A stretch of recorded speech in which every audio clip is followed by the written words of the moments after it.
All right, so we purposely delayed this episode of Granblue Radio because last week there was nothing, and Literally nothing happened. in the last You you 24 fought you hours, fought a mermaid. yeah, some people were struggling pretty hard against the mermaid. Me and my fully transcended Eternals were actually doing all right, but yeah, it's not the easiest thing. Even with those externals, you could still just get murked over and die. hmm That was a rough one. This one, so you were preparing yourself for the thing to just dodge everything, and no, thankfully it didn't dodge everything. What it did do was brick you and reduce a bunch of damage to 0. So it was a different kind of thing. But anyway, let's get into the It was juicy also stuff. mean. It added 2 stacks every turn regardless, so it's like you're always dealing with a stack. hmm You can only reduce once per turn. All right, we begin with Cupitan. So when they announced the date of the 5-star uncap, we pretty much knew this was coming. We actually thought that this would come with the previous event because she powers up into, angel form during the whole thing. And like, oh, cool. What? They did this for Zeta too, didn't they? I don't remember, but the thing is, the difference is that her skill set did not change in that event. True. There's nothing that was special. It was just the same kid, and nothing. And then we didn't get anything. Yeah. So here is the rerun of Unbound Asterism, and here is Kupitan, who the two of us have actually used a pretty decent amount. Yep. Uh, And then, but people don't use her because she takes too long. So let's get into what updates with the this upgrade. So step one, we have the new CA, Reign of Seven Hued Reveries, which it always ended aspect projections cooldown. I think it Which was. was like the best. Yes, that was like the best part of it because Yeah. it just allowed you to fire arrows, and the arrows were always good. You just had to hope you got the right one at the right time until you have all 7. hmm And then the next thing the new thing it does is it actually lowers the cooldown of Draw of the Rainbow, her skill 3. The one that lets her recast her skills twice and ends the cooldowns. hmm Yeah, good And button. that is a good button to have, and yeah, having it on a slightly shorter cooldown, pretty nice. Especially when we get to the only active skill of hers that updates, which is Rainy Refulgence, where it always did the drain and the charge boost. It just gains a reactivate at 90. Yeah, and CA reactivate, that means it lowers the cooldown of Draw of the Rainbow by 2. Yep. And The other thing is that also 7th Kaleidoscope will proc twice because it does an on CA. hmm and so um yeah, the other things that update on her are her passives, which is she gets 2 random arrows at the start of combat to sort of make up for a full auto issue that she had, where she would, like, the ideal thing to do with her is to hit skill 1 and skill 2, then hit skill 3, but because of how full auto works, she would hit skill 3 and then she would hit skill 1 and skill 2 twice each, which Well, would, it doesn't actually fix her problem. It just makes it so she has maybe 2 more arrows. yep, it doesn't fix the And problem, it just addresses some of it. That's all. like skill 3 is always gonna hit before skill 1 and 2, regardless. Mhm. The thing is that now you have possibly 4 arrows instead of just 2. Mhm. And the other thing about Seventh Kaleidoscope that updates is that um, she gets CA specs based on her number of prism arrows now. So those double Yes. CAs are actually going to hit pretty hard. Yeah, so each arrow gives her 10% CA damage and 5% CA cap. So up to 35%. A lot of the standard ones for this is 30%. So 35 is slightly better than normal, although it does have a ramp time. A pretty significant ramp time. I mean, you start with 2. Yeah. So The other thing about it is that at level 7, once she has full arrows, then she gets skill amp, which what's the number on it? 10%? 10%. 10%. But still, it's amp, so it goes at the end of everything, so it's pretty significant.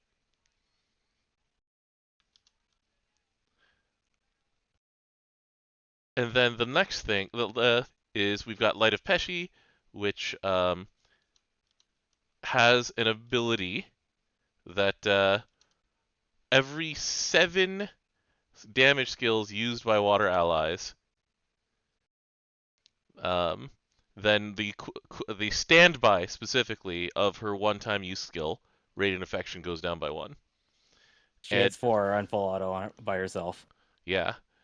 And you team her up with characters like Fioer, who hits 3 of them by himself, or like if you use a Boogeyman main character gets resets on a lot of its skills.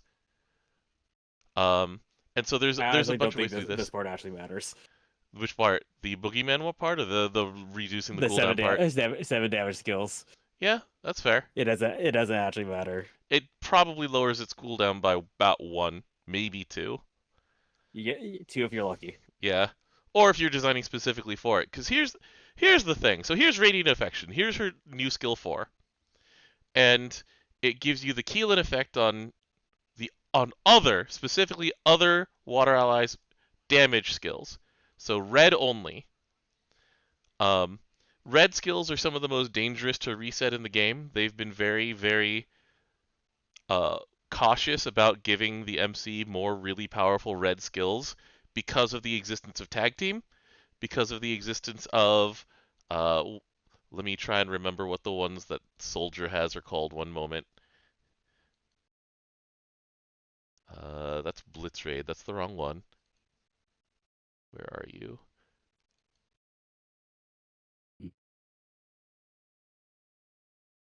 Where did you go? It is one of the. It's the Soldier ones. It the one that lets you open fire. Yeah, it's open fire. The one that just lets you do all of your attacks in your gun. That's a red one, and having the ability to reset that one is super powerful.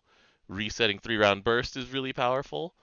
So, anyway, yeah, that's what Cupitan has the ability to reset. After 7 turns have passed, or... Yeah, 5 or 6-ish. Mm-hmm. Yeah. And then, so, this is the thing that makes you really, really have to give this an incomplete score. So, there's an additional effect based on how many red skills that water character that gets their skills reset is. So, at 1 red skill, they get crit. At 2 red skills, they get Chaser 1 time. 30%.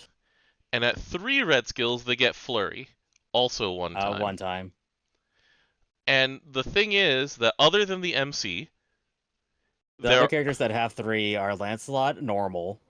Tanjiro, Nectar, who has all 3 of him on link skills, mm-hmm. and the Demon Slayer kids who have 2 of theirs on link skills.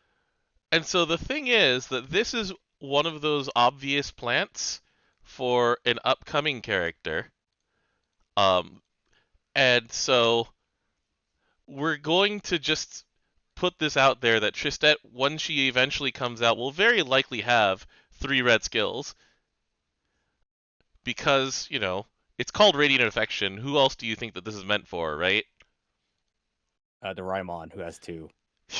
Yes, definitely Cupitan has all of her love for Doraemon. Yep. Who doesn't? Absolutely. Doraemon is very lovable. Doraemon is definitely the cat robot from the future who loves you very much. Yeah, so it's like most characters have 2 red skills, mm-hmm. if they have enough. Mm-hmm. And let's see here. I'm looking at this real quick. Let's see. You're not using base Charlotta unless she's giving you 5 meter. Mm-hmm. Anila is self-sufficient on her own. Yep. Cassius, he doesn't multi-attack. Cupitan herself only has 2. And she can't affect herself anyway because it specifies The other water other. allies. Fiora is a good thing to have Chaser with, because he can multi-attack and has 2. Mm-hmm. Gabriel loves multi-attacks anyways. Yes. Poseidon can only multi-attack. And already has flurry, so he doesn't need the He flurry doesn't need the effect. flurry part. The bonus water damage does help him, and also the cooldowns on his skill 1 and skill 2 are pretty dang long, so having a reset for them isn't the worst thing in the world. Especially, Yeah. although there is a Get a meter though, it kind of yeah, sucks. exactly. But it's one time. It's not one turn. Right. So it's as when you auto attack, it'll use it up. So that's fine. Yeah. Um, Ingve, Sword Ingve has 2, Sorting and Vase. giving him Chaser's not bad. Giving him Chaser's not bad. I wish that you could give him Flurry. But once again, like we have to give this an incomplete because it's kind of like when Robertina came out and we're like, this is made for a character who isn't out yet. And then Nove came out and it's like, here she is. I mean, Robertino was actually self-sufficient. It's just that people are bad at building comps. Anyways, But there were pieces that of Robertina's kit that were just clearly meant for other characters in that theme, essentially. Where it's Nove like, actually requires her more than the other way around. yeah, Nove came out second, right? Yeah, and the Yeah. thing is that Nove requires somebody not attacking as well. Right. Robertina just gives you a meter. She just autocasts. Yeah. But yeah, so with Cupitan, like there are definitely things that she works with very well. There's a lot of very strong stuff that she already had in her kit, and this enhances it in one fashion and then changes it in another fashion. So let's go back to the Cupitan thing here. So what she's always been good at is with supplementing other allies' skill damage. She's been really, really good at teams that do just multi-hit skill damage. So she's really great with characters like Phylene. You can see that she's amazing with Fior. She's a Like, bow character, so you can actually dead on time. mm-hmm. Yeah, there are really fun videos out there of the water Robin Hoods using like opening volley into decimate into Return to the Fox to hit those again, which reduces Cupitan's, etc., etc., etc. And so that part didn't change. They honestly didn't enhance her skill supplement stuff that much. It's just that she's always been good at it. Um, You get 50k. Like you didn't need to change that number. yeah, they didn't change that number. Um, and Giving her amp is fine. yeah, like giving herself amp is really good. Um, and then she eventually works well with glaciate characters, which is why Phylene, once again, there's another like strong synergy there. Um, and then so the things that She works it eventually. yeah, eventually being It's an very big eventually.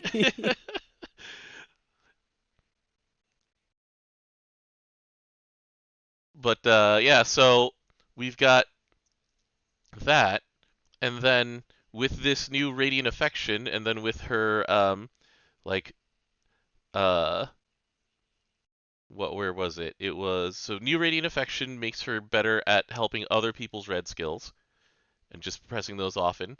So she also with her own CA reactivate and her own beefy CAs, she does better at when you have your full auto with CA on.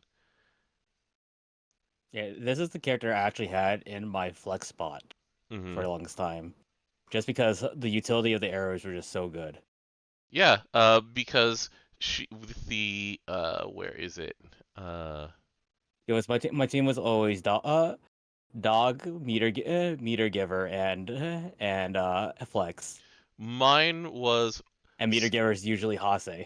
yeah, Fior with Hase and so the main place I've used her is specifically in the uh Grand Order raid for full auto where I just spam dispels that turn into um, delays, which also heal, and just do tons and tons of skill damage.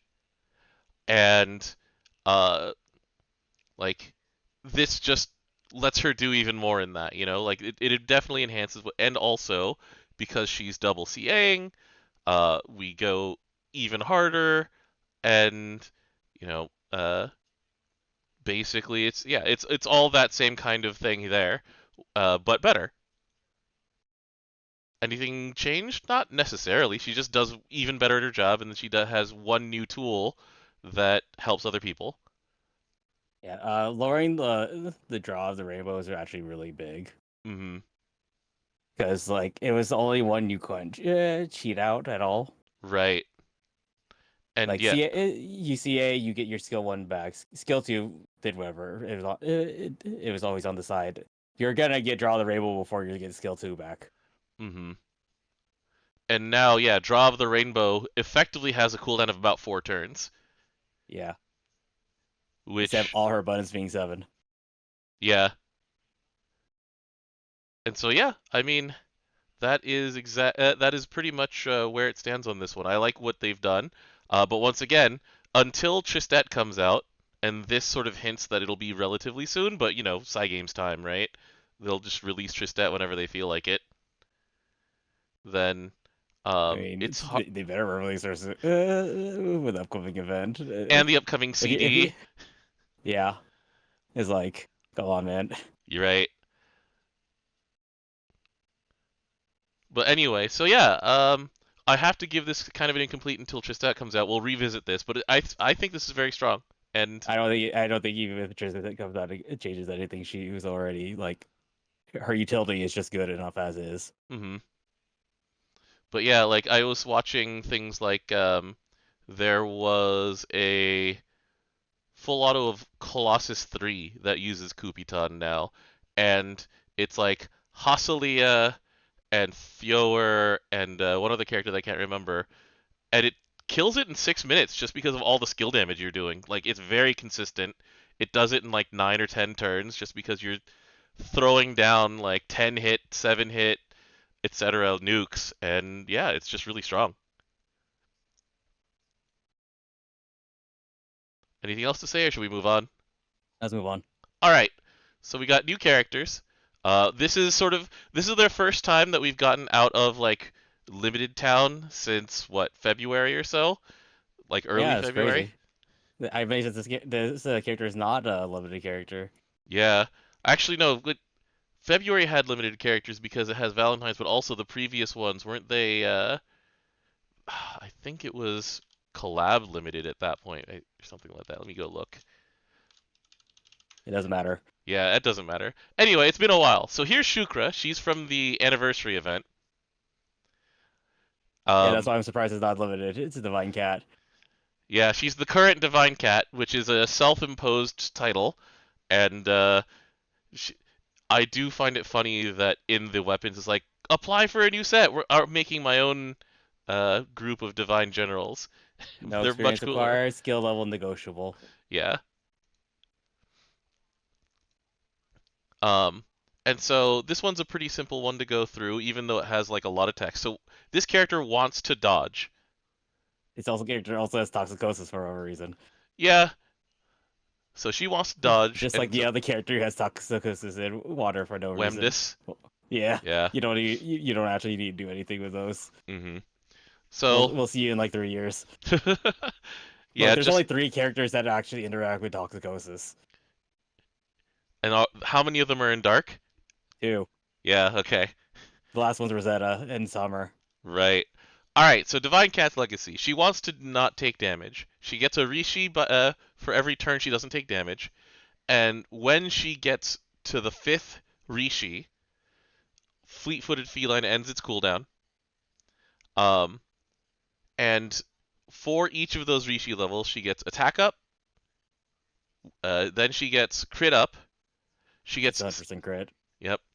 She gets supplement to her damage, which is nice because her normal attacks are a 2-hit flurry. And then the 4th one gives her 3-hit flurry. hmm And then the fifth one, um, So she activates her skill 1 at the end of the turn anytime she doesn't take damage. It's not that actually hard in water. Water Hmm. has many ways to mitigate that, including have a character just make her the lowest health character. And then have Onrey sub for her permanently. Yeah, And the thing is that it specifically didn't take damage. Other versions of this have asked for like when they dodge or stuff like that. And so not taking damage is a much easier thing because water is full of like damage cuts and shields and substitutes and things like that.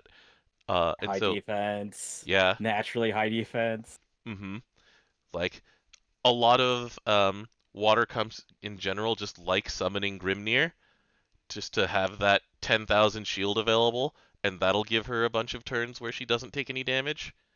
So, pretty easy condition. So, what is your reward for it, other than just the stacking buff? So, fleet-footed feline. Which It, you can already hit without the ending cooldown. It's just that what it allows you to do at 5 is that you get to double strike. mm-hmm. And So, because you're at 5, that means you're also double striking with supplemental damage, crit, and 3-hit flurry. flurry. Yeah. And the first, let's see. So, hitting it in general, she gets a sharp boost to her dodge. That's Uh, 100% dodge. for 2 turns, right? Yeah. So she's guaranteed to get 2 of these from the first hit of fleet-footed feline. I have to slow down when I Unless say it's that. unless it's white damage or Godside. Hmm. She's also 20% normal attack amp and guaranteed to triple attack. Yeah, and Godsight is very, very uncommon on turns 1 and 2. It must be noted. This is normally something that happens late in the fight for Yeah. Godsight. And all it requires is 30% of your meter, Hmm. which is not bad because you start with 30% meter. Hmm. But because she's not technically a divine channel, she does not get the plus 10. Yeah. Other things, so she has Eternal Flux, which is minus accuracy. That helps her out as well in her ability to just not get hit. The first 2 turns it doesn't matter. The third turn it matters. That they And also have. 2 random debuffs.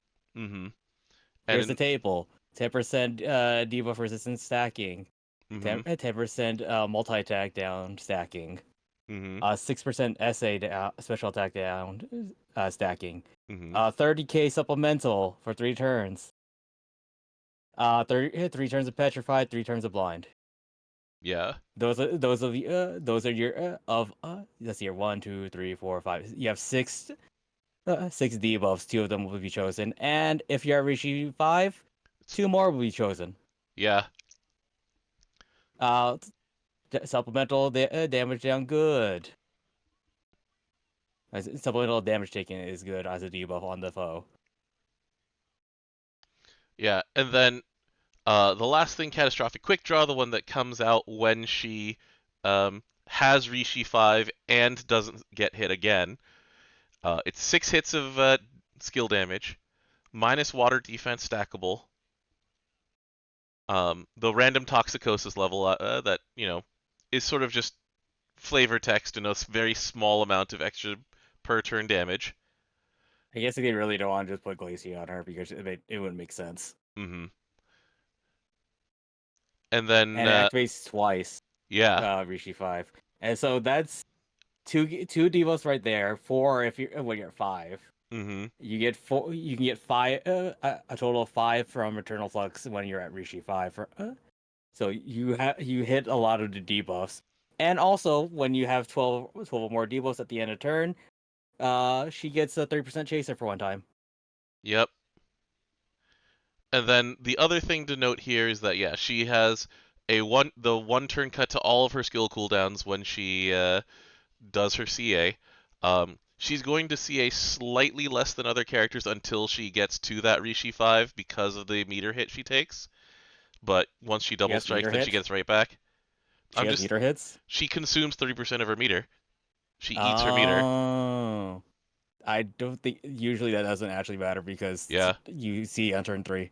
Right. And everyone else gives her 30 meter. Mm-hmm. But yeah, I mean, this whole thing is just very solid. Like, Um, there was a very fun full auto that I saw of just MC and her against a tomb, and the MC was a Boogeyman MC, so that Boogeyman can grant the entire team dodge on turn 6 or so, as long as Boogeyman also doesn't get hit. And so it was just a matter of like that full auto killed a tomb very quickly and never took damage. It was pretty fun. But yeah, like simple. Well, with an asterisk, there's a lot of things going on here. But relatively straightforward. She just wants to dodge and then hit things a lot and then debuff them as a reward. And it works. Cat. Nice Cat cat. dodge. Yeah, it works definitely a lot better than poor Sen. Anyway, Sen definitely doesn't dodge very well. no. She is a cat though, but she is an inferior cat. All right. Shall we move on to Cherine? Yep. So this is from a different event. Yeah, this is from the most recent event. Um, and so we've got ourselves Light Spear. We're gonna scroll straight down to a couple of things here. So number one, she actually has a downside. So she has a Bloodthirst level, and if she takes damage or she just plain attacks, then she gets something called Bloodthirst, and it goes up to 10. She also gets it from hitting certain buttons too. Yeah. So when Bloodthirst hits 10, it goes to 0. She gets a 1 turn of not being able to do anything. She gets a minus defense. Is it the full minus 70? No, it's 50. It's She only 50. takes double damage. Only. She gets hostility. Go ahead. Remember, you could technically make that even lower. You could True. technically make it so she can actually just take 100 times damage. Yeah. Thanks, Nehan. And she gets Nope, extra. that's not even what I'm talking about. I'm talking about artifacts, baby. Oh, yeah, you're right. And then she gets a boost to her hostility, and she gets 3 turns of skill sealed. So this is a really significant set of drawbacks. Also, she has low HP, but she has enmity, and her the third hit she does of triple attacks has supplemented damage. It's 100k supplemental. It's pretty significant. But yeah, considering that most of the time you see the 10Ks on supplemental or 20Ks for your first, second, and third. This is 100K on the third, so you just hit your third. I'm trying to remember what the numbers on Luo's horn are because it's been a while since I used that weapon.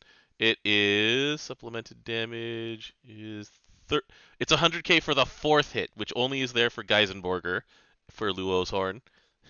So it's 50k for third hits. Yeah, it's 60k for the 3rd hit for yeah, Luo's horn. But it doesn't stack with having 2 Harmonias. No. Anyway, so there's 2 ways to look at this. Number 1 is that you don't want her to get to 10, or you want to end the fight before she gets to 10. The other is, let's get her to 10 and have her die and bring in Geisenborger, right? Yeah, the thing is that it's actually unavoidable to get her not at 10 because she has nothing to lower Bloodthirst. She only has things that increase. Like her skill 2 and 3 are one turn cooldowns, and they increase the Bloodthirst. Yeah. So 1 turn cooldown. Now, granted, go ahead. Compulsive Charge is a really good button. This is a lot like Light Lunalu, where it's just like, man, she's gonna die, but what a couple of turns she gets before she dies, right? So if only she doesn't. She sometimes doesn't. Yeah, Lunalu sometimes doesn't. Yeah. Yeah. She has a really high dodge. She doesn't have the boost hostility later. When you want her to die. Right. So Compulsive Charge, she gets triple attack. 100%. Chaser. 50%. 3 hit flurry. And as a reminder, what Rosamia actually gains from someone eating their HP is a skill cooldown boost for her deploy talismans. So it's a 1 turn cut either way. But that's helpful. She only has 1 of them, but anyway, she's gonna be hitting this first. Then she'll be hitting Piercing Break, which is a dispel and a defense down, and a pretty significant nuke. 1 hit, but We get Masquerade's Comeuppance is the second one, which, as you mentioned, is a one-turn cooldown. It gives her Bloodlust. It puts on a supplemental damage debuff for 50k, 30k. My bad. 30k. So that's the magic number for this one. Mm-hmm.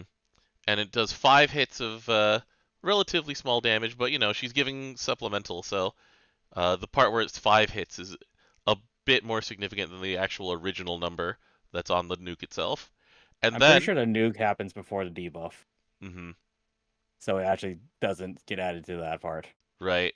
It just gets added to the fact that she's flirting with a 50% chaser. Mm-hmm. And then you go up to 10 hits when she's at Bloodthirst 5. The last things that she gets, so one of the things that she gets to try and keep her alive until you are sacrificing her, she gets a damage mitigate of 3,000 when she CAs, and a 3,000, not a 3,000, sorry, it's a 2,000 drain. So, about what turn does she get off herself? It's around turn, what, 4-ish? I don't know. Depends if you decide to use her dodge rate up EMP that she has for a reason. Fair enough.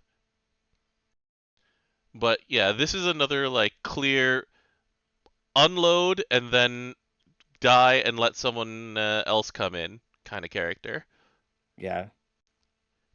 It was pretty funny that the way that they designed the Unite and Fight boss to make it so that Geisenborger coming in was actually less important than someone coming in and just like someone like Lucio was actually more popular than Geisenborger coming in the latest Unite and Fight.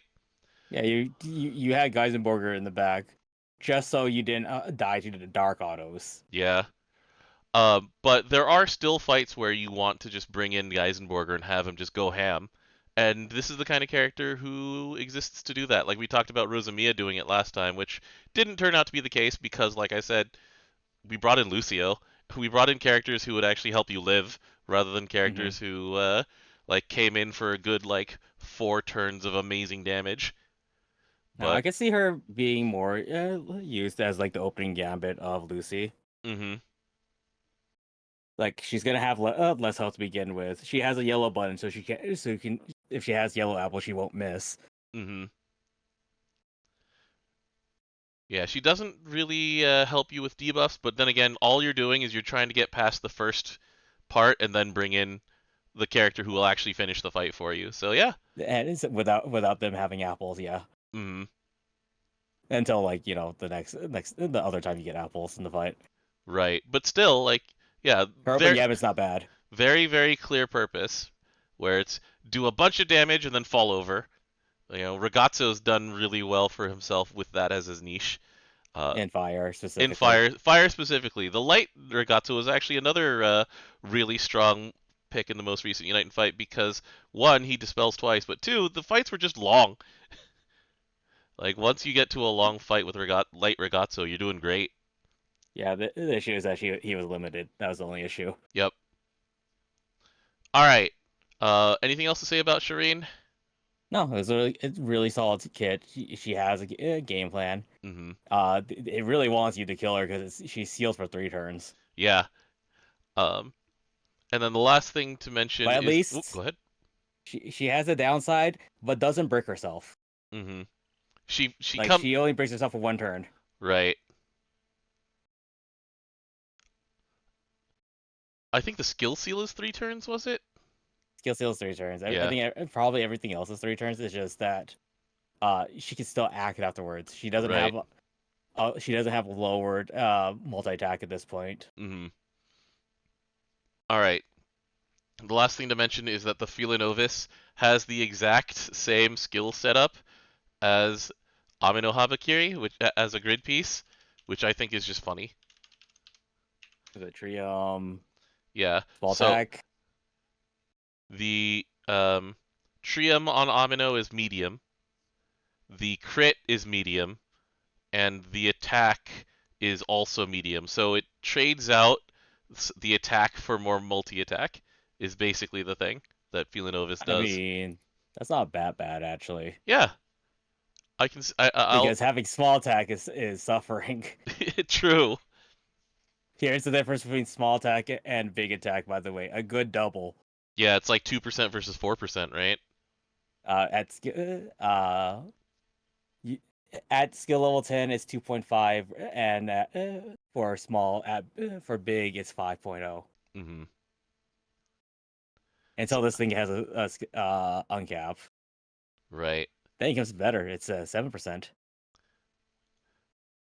The very last thing that we can talk about here is we have a new series of summons, and it's called the Rover series. I looked it up. It's, what is it, Latin for like strength, or the might of oaks essentially. Yeah.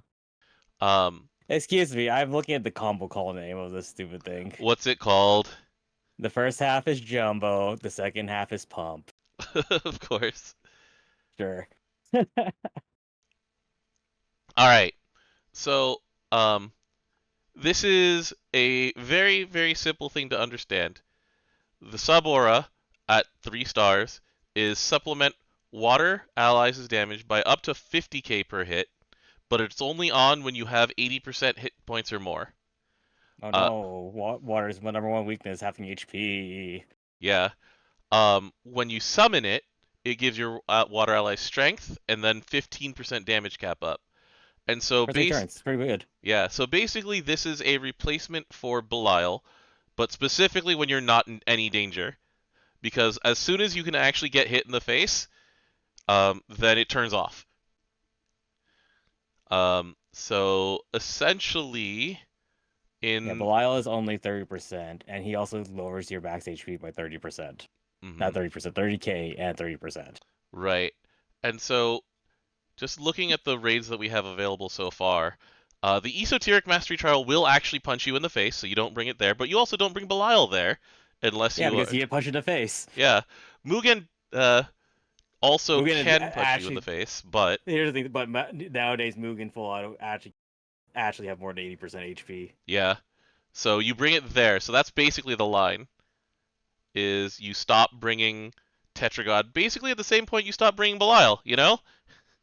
And so this is eventually going to be the once you get to all 6 elements of having this Rover series, you will be less inclined to bring Belial to everything.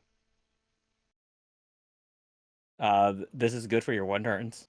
This is good for your 1 turns. It's good for things that summon Yatima, or sometimes it's bad for the good things that summon Yatima, right? Sometimes you want Belial Because in it's that something slot. that's resettable. Yeah. And so we'll see what happens once they get all 6 of these, and then they'll eventually 4-star them. But until then, Belial will slowly be phased out, but still have some of his old jobs where it's like, He says most of his old jobs. yeah, because not everyone can spare 18 freaking sunlight stones to get all 6 of these. So Belial's been sitting around forever. Yeah, he is Omni.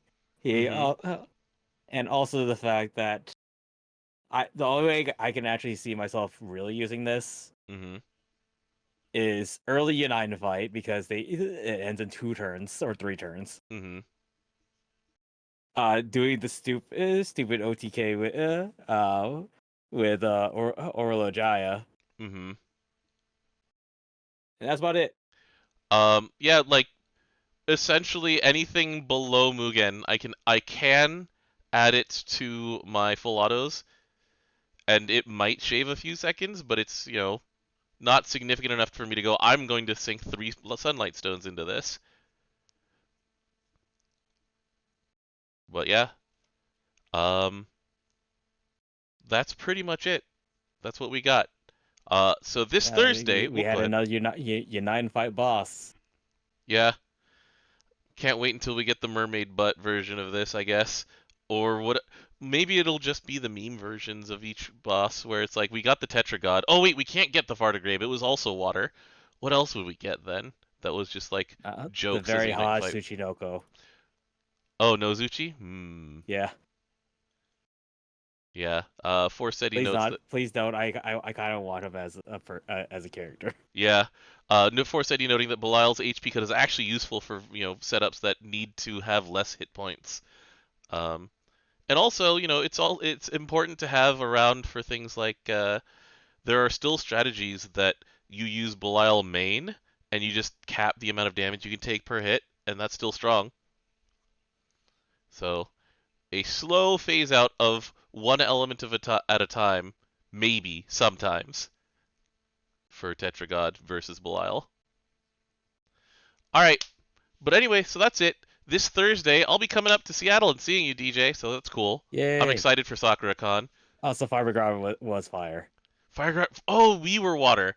Oh yeah. Fartigrave, huh?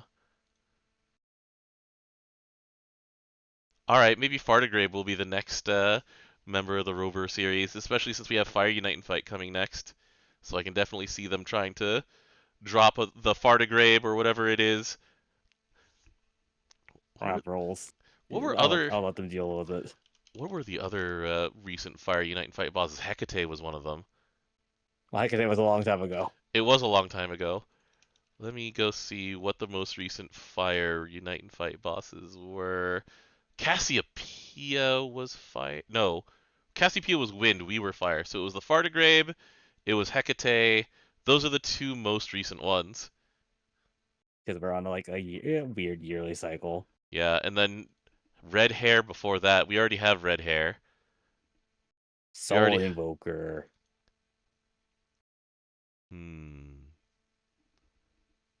Anyway, so we'll be seeing you guys next week at our normal, maybe not our normal time. We'll figure something out. I'm on a plane next week, come to think of it, so we'll figure things out. But also, we might just take that week off because let's see here, the week of the 24th, we have barely anything coming. Essentially, we have like. It's the next week they'll have news, but also Golden Week's about to start around that time. Yeah, and there's always stuff that'll happen around Golden Week. We got a campaign coming. So you're definitely gonna have actually news like a little bit afterwards. Yeah, you're right. Anyway, thanks again, DJ. I'll see you soon, man. All right, see ya. See ya.